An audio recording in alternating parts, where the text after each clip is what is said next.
I was a pastor, full-time man of God.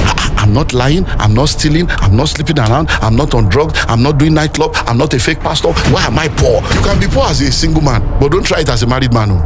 You see, love is blind, marriage will open your eyes. Many of these courses, they are no more relevant. So go to school to study a course that will solve today and tomorrow's problem. Not yesterday's problem. Because with the advent of AI, fourth industrial revolution, animatics, robotics, 3D printing, forget it all.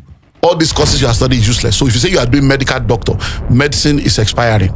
Right now, medicine has expired up to 70%. We are 30% of medicine because there is nothing you want to do in medicine that AI cannot do, that machine cannot do. You can be gifted and poor. We have a lot of poor celebrity beggars now that are just celebrity because they say they are in show business. They know the show, they don't know the business of the show. The people that know the business of the show, nobody knows them, but they are the one making the real money, and that one is just doing bling bling.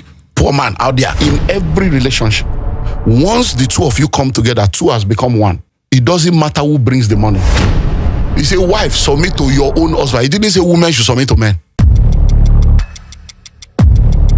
You spoke about universal principles, and when people, the first thing that comes to mind when people talk about wealth is as much material possession that you can grab. And it would appear like for some people, if amass that plenty, you never start, you never go anywhere.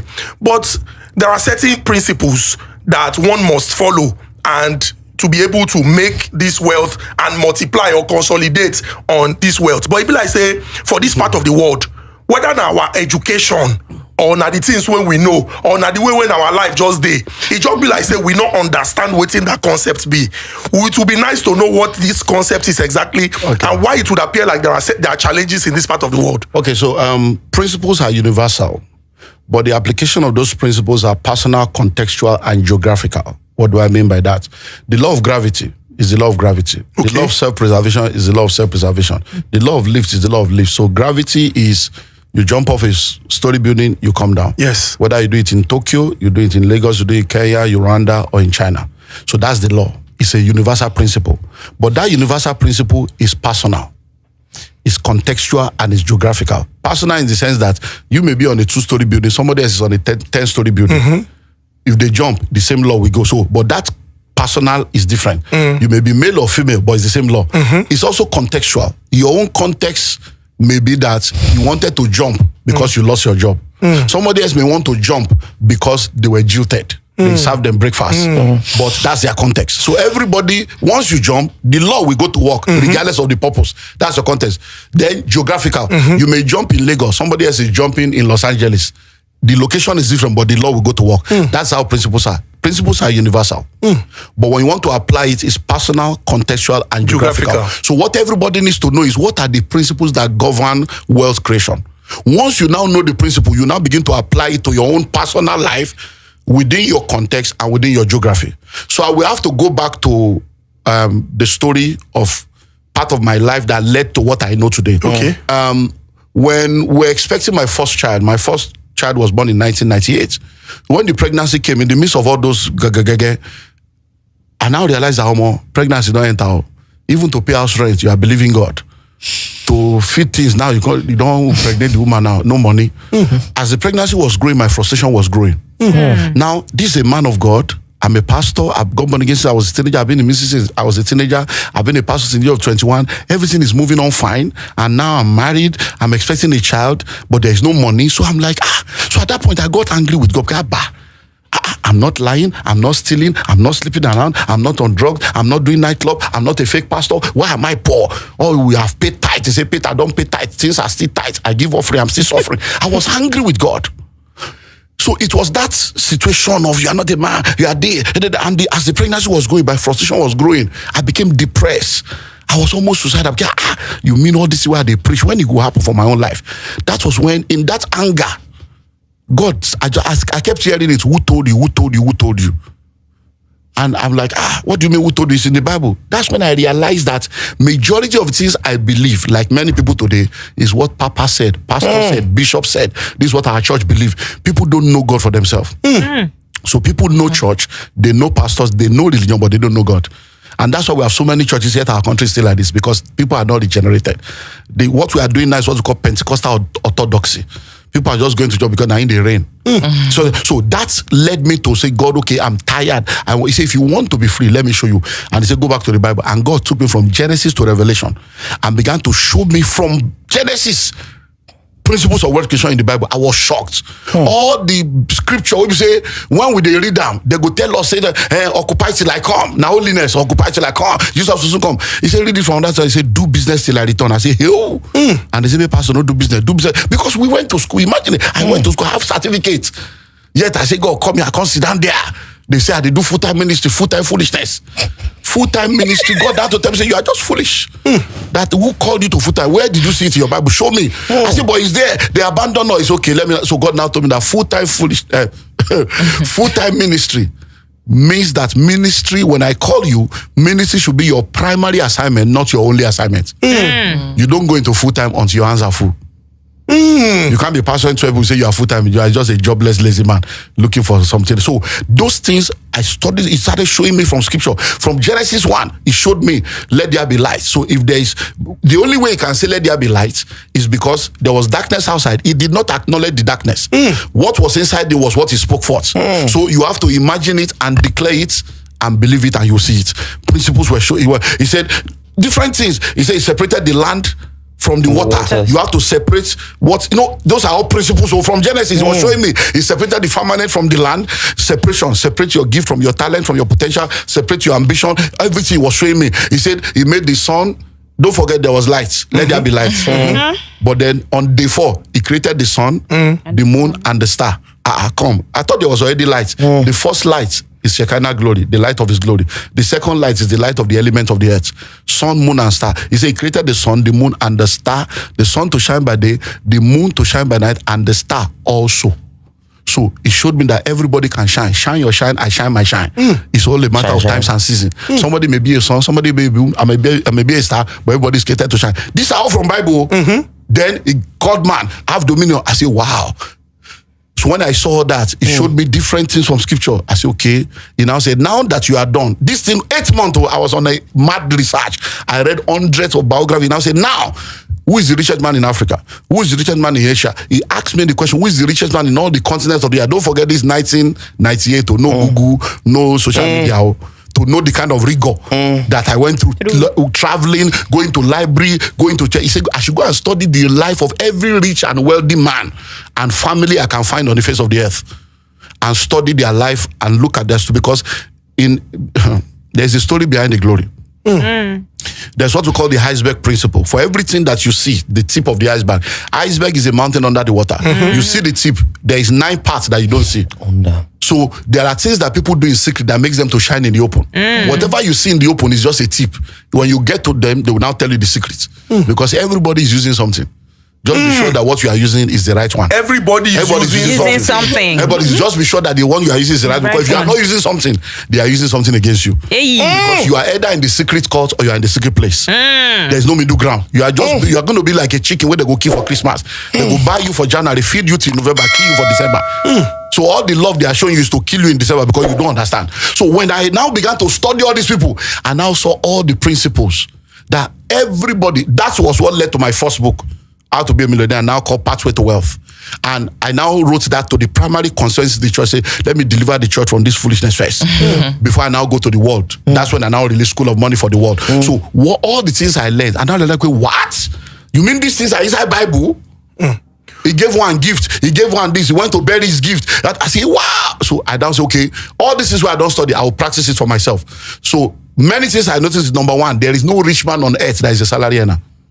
There's no rich man on earth who is a salary earner. None. Everyone that is wealthy today, they don't depend on salary alone. Number 2, there is no rich man on earth that has only one source of income. Never. Not one. Number 3, every rich man on earth, all of them without fail, real estate is part of what they use to retain their wealth. So when I study, I say, that's when I realized that I don't discover the principle. I now apply it. My brother, in this same Nigeria, in 3 years, my story changed. In 3 years, I said, that's so easy. Why? Because let me use this to help pastors. Now, I was a pastor, full-time man of God. I've been a pastor, I've been in ministry since 1988, 89. And this now I'm discovering this in 1998 to remember. I don't do the full time. 10 I years don't do later. anything. I'm called to ministry. We just going to serve God. I carry certificate. I drop them.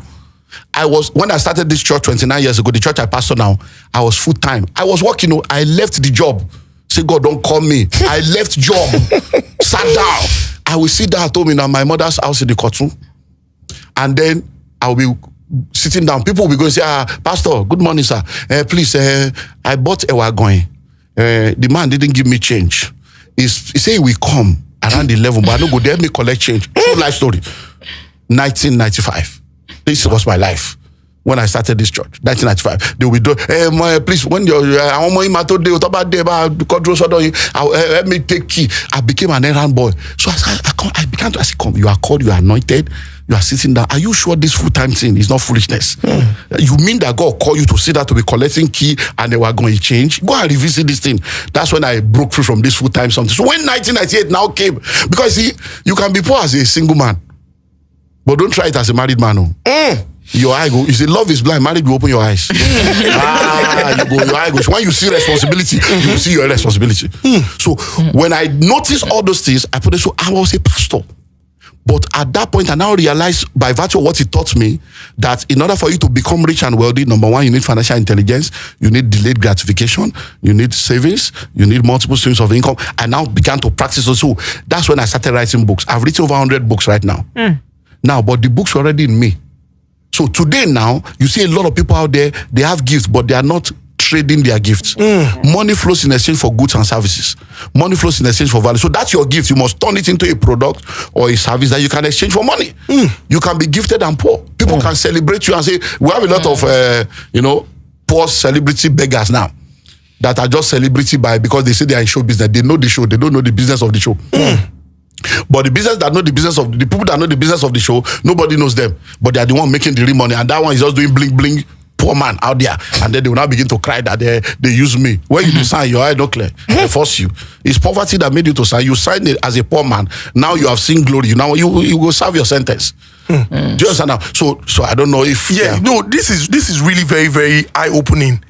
But I go ask, they go tell everybody, say, go school, education, and all. People go, if we go by the system in Nigeria here, 6 years primary school, 6 years secondary school, study this, 4 years study economics, university, study banking and finance. And the whole idea is once you acquire this education, you work for somebody. You will break free from the shackles of poverty. You're good to go. You are good to go. But it can't be like, say, the school, waiting that they teach us, not be waiting. Okay, so let's understand this. Because the challenge we have is that we don't realize that change is the only constant in life. What is true today may be a lie tomorrow. But it doesn't mean it was not true yesterday. What is true today may be a lie tomorrow. But it doesn't mean it was not true yesterday. It's because life is lived forward but understood backward. And as we evolve, we learn. Everybody here, there's one statement you have made in your life. If I knew what I know now. Everybody on earth, if you have never made that statement, you are a madman. That means you are not growing. That is a sign of growth. If you say, I will not have done that, I will not have done that, that means you are growing. So when you have a single lady as a daughter, what will you tell the girl? Don't sleep with any man. Don't let a man touch you. It's true. You are not lying to her, because at that season of her life, that was what she needed to hear. But when she gets married, don't deprive your husband of sex. So make sure you are. But mommy, are you not the one that told me? No. Now I'm telling you something else. So what I told you before was true. But if I tell you not to allow your husband to touch you now, it's a lie. I'm ruining your life. I'm ruining your marriage. That's the way life is. So when they were telling us, don't forget. You see, people need to just get the School of Money book, get all this book. You see, I explain all these things. The civilization we call civilization today started with what we call the hunter-gatherer stage, the caveman era. At that point in time, no school, no nothing. The only thing that people had was energy and skill. They were hunting, running after squirrel, running after antelope, running after all these things. That's all they had, and that's all they needed. If you gave that person $1 billion at that point, they would use and do toilet roll. Because it was useless to them. There was no shopping mall, no shoe, nothing. They didn't even know that anything was wrong. But when they evolved to the realm of agrarian age, that was when land became important. People now started claiming land. Real estate is royal estate. This is the land you need to come to certificate of occupancy, right of occupancy. That it was at that point that we started trade by barter. It was at that point that they started multiple wives, multiple children. It was at that time that slave trade came. All this is were all economic theory to survive. That is it. Then they evolved from that point to industrial revolution. It was during the industrial age that education came. So during the industrial age, education was set up to take people from the farming slave to factory slave. So they now say, okay, all the intelligent ones that are here now, let's gather them, because this guy be like, say, get some brain. If you tell them something, if they know how to plant, if they answer, put them together and create a curriculum and teach them so that they will know how to undo the factory. Because from orange, we need to produce orange juice. And we need to cancel. They now created courses. Okay, this is accounting, this is chemistry. Question, the first person that became an accountant, who certified him? So somebody sat down and said, come, let's create it. I do curriculum now, so I know what I'm talking about. I've created curriculum that does not exist before, that I created, and it's now existing because I created it. So somebody said, okay, let's do one, we call it accounting. But that person that was creating the curriculum, he himself is not certified. Because nobody certified. He's now the pioneer and the progenitor of a new. That's how all these courses were created. And it was not, schools were not created to make you rich. They were created to discipline and train you to function the way those that need you want you to function. So if you meet with elderly people in their 70s or in their 80s and they are to ask you, they won't ask you what course do you study. They will say, what is your discipline? That's what they won't say, what course do you study? They say, what is your discipline? That means, what have you been disciplined to become? That's why all your life you have an identity. You go to school, when you come out, they say, what's this? I say, I'm doctor, I'm engineer. You forget your name. You now start introducing yourself with the title they give you. Because you went to school to be trained to become what they want you to become. So there was nothing wrong in education in the days of our parents. But what they did not realize was that the colonial masters were using this for a purpose. That is why we still have the problem today. So when you go to school, they teach you to become this, and then you become it. But the world has evolved. We have moved from industrial age now. We are now in the age of technology. We are in what we call the fourth industrial revolution. The fifth one is emerging now. So all those things now, don't forget that when we were growing up, if you say you want to be an actor, you say, hear me, you want to be a footballer, hey, village people. Today now everybody wants to be a footballer. But all those things have now expired. Now everybody wants to move to the next level, IT, tech, and all the tech. So tech that's so now when you go to school, you learn, you come to use. But in order for them to keep you for 5 years or 4 years, they have to teach you what you need and what you don't need. And most of the textbooks were given by the Westerners to deceive you. That's why they will say Mongo Park came to discover you. Are you all right? Mongo Park, so you exist, then somebody can't discover you. If you didn't exist, will you be discovered? They say you are discovered. It's because of all these problems. So now, over 80% of what you learn in school today is useless when you graduate. Over 80%. Yes. It's useless. When you YDX. over 80% is useless. Now, number two, the world that existed when you do, is it the matric they will do first? Convocation. Matric first, convocation last. The world that existed when you did matric, by the time you are doing convocation with the next gown, that world is no more in existence. Because every 5 years there's a new world. 2019 and now are two different worlds. Pre-COVID, post-COVID. Before, in 2019, nobody will ask you, is it virtual? It was not in our vocabulary. That's a new world. Before 2019, nobody will say, I want to work remotely. So if you are still now oppressing, no, you cannot do this. It's because you are still an analog mind in a digital age. You don't realize that things have changed. So companies are now rewriting policies, rewriting HR policy. Why? Because it's a new world. So people that are now telling you go to school, go and study this, go and study that, they are not bad people, but they are expired people. They are sincere, but they are sincerely wrong. They are telling you to go and do something that is useless. They are telling you to go and prepare to solve problem of yesterday instead of preparing you to solve tomorrow's problem. So today, if like 15 years ago, if you say you are a drone pilot, it doesn't exist. Yes. I'm into animation. I'm into gaming. It doesn't exist. So if you now go to your mother now, your father, mother, maybe like chief with dress like you say, daddy, and study animation. So what? Are you an animal? Are you an animal? That's the way it is. True. Many of the comedians, footballers, actors, and actresses today, their parents disowned them when they went to Nollywood. Disowned them when they went to music. Today, everybody wants their children. So that's the same way parents are disowning their children now. For saying you are just jobless, you don't want to go to school. What is animation? What is this? Because they don't realize. So in our own days, people were sent to school to go and study a course that will put a prefix before their name. Yes. Engineer, doctor, barrister, architect. barrister, Lawyer. because most of the parents wanted to live through the Barrister. life of their children.